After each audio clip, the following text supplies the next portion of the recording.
Good afternoon, everybody. It's July 1st, 2023. We are in the we're in the New Testament.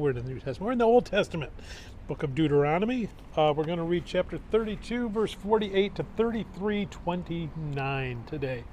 All right, so we're coming to the end of Deuteronomy. We're coming to the end of Moses' life. We're coming to the end of the Pentateuch. We're coming to the end of lots of endings are happening, and we're getting ready for some new beginnings. They're going to head into the promised land, take possession of it. They're going to be under Joshua's leadership.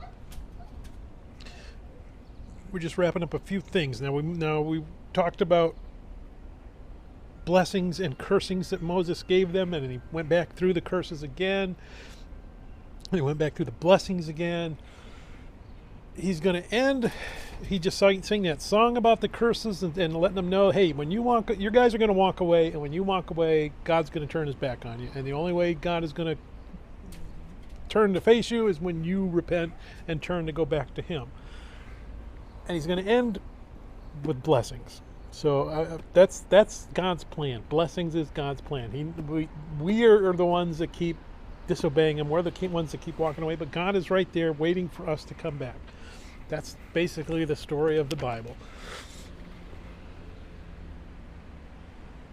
So we're going to get a little bit where God has finally brought Moses up to the top of a mountain and says, all right, you're going to look around. This is it. This is as close as you're getting, because when they needed water and I told you just to go up to the rock and say, Lord says give water, you took good matters into your own hands and disrespected me in front of the people, and that's the sin that they were wandering in the desert for. So I can't let you in any more than I could let them in. And Moses accepts that, and Moses understands, well, you know what, we talk about 21st century Christians and we want to go back to the commandments. If I just had the 10 commandments, we don't need that. We have Jesus.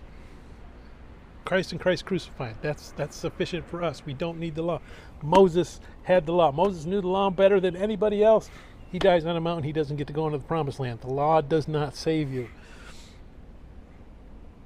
Jesus saves you. So after Moses goes up and sees the promised land, he blesses all of the Israelites one last time. And that's where this section ends. So let's go ahead and we're going to read Deuteronomy chapter 32, verse 48 to 33:29. Then the Lord spoke to Moses that very same day, saying, go up this mountain of the Abarim, Mount Nebo, which is in the land of Moab across from Jericho. View the land of Canaan, which I give to the children of Israel as a possession. And die on the mountain which you ascend and be gathered to your people. Just as Aaron your brother died on Mount Hor and was gathered to his people, because you trespassed against me among the children of Israel at the waters of Meribah Kadesh in the wilderness of Zin, because you did not hallow me in the midst of the children of Israel, that you shall see the land before you, though you will not go there, into the land which I am giving to the children of Israel. Now this is the blessing with which Moses, the man of God, blessed the children of Israel before his death. And he said, the Lord came from Sinai and dawned on them from Seir. He shone forth from Mount Paran, and he came with the 10,000 miles of saints. And he came with 10,000s of saints. From his right hand came a fiery law for them. Yes, he loves the people. All his saints are in your hand. They sit down at your feet. Everyone receives your words. Moses commanded a law for us, a heritage of the congregation of Jacob, and he was king in Jerusalem when the leaders of the people were gathered, all the tribes of Israel together. Let Reuben live and not die, nor let his men be few. And this he said of Judah, hear, Lord, the voice of Judah, and bring him to his people. Let his hands be sufficient for him, and may you be a help against his enemies. And of Levi he said, let your Thummim and your Urim be with your Holy One, whom you tested at Massa, and with whom you contended at the waters of Meribah, who says of his father and mother, I have not seen them. Nor did he acknowledge his brothers, or know his own children, for they have observed your word and kept your covenant. They shall teach Jacob your judgment, and Israel your law. They shall put incense before you, and a whole burnt sacrifice on your altar. Bless his substance, Lord, and accept the work of his hands. Strike the loins of those who rise against him, and of those who hate him, that they rise not again. Of Benjamin he said, the beloved of the Lord shall dwell in safety by him, who shelters him all the day long, and he shall dwell between his shoulders. And of Joseph he said, Blessed of the Lord is his land, with the precious things of heaven, with the dew and the deep lying beneath, with the precious fruits of the sun, with the precious produce of the months, with the best things of the ancient mountains, with the precious things of the everlasting hills, with the precious things of the earth in its fullness. And the favor of him who dwelt in the bush, let the blessing come on the head of Joseph, and on the crown of the head of him who is separate from his brothers. His glory is like a firstborn bull, and his horns like the horns of the wild ox. Together with them he shall push the peoples to the ends of the earth.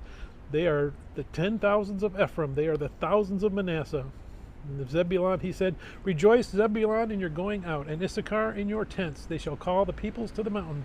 There they shall offer sacrifices of righteousness, for they shall partake of the abundance of the seas, and of treasures hidden in the sand. And of Gad he said, Blessed is he who enlarges Gad. He dwells as a lion, and tears the arm and the crown of his head. He provided the first part for himself, because a lawgiver's portion was reserved there. Came with the heads of the people, administered the justice of the Lord in his judgments with Israel. And of Dan he said, Dan is a lion's whelp, he shall leap from Bashan. And of Naphtali he said, O Naphtali, satisfied with favor and full of the blessing of the Lord, possesses the west and the south. And of Asher he said, Asher is most blessed of sons, let him be favored by his brothers, and let him dip his foot in oil. Your sandals shall be iron and bronze, as your days so shall your strength be. There is no one like the God of Jeshurun, who rides the heavens to help you, and in his excellency on the clouds the eternal God is your refuge, and underneath are the everlasting arms. He will thrust out the enemy from before you, and will say, Destroy. Then Israel shall dwell in safety, the fountain of Jacob alone, in a land of grain and new wine. His heavens shall also drop dew. Happy are you, O Israel! Who is like you, a people saved by the Lord? The shield of your help and the sword of your majesty. Your enemies shall submit to you, and you shall tread down their high places. May God bless the reading of his word, and may God bless you. Bye.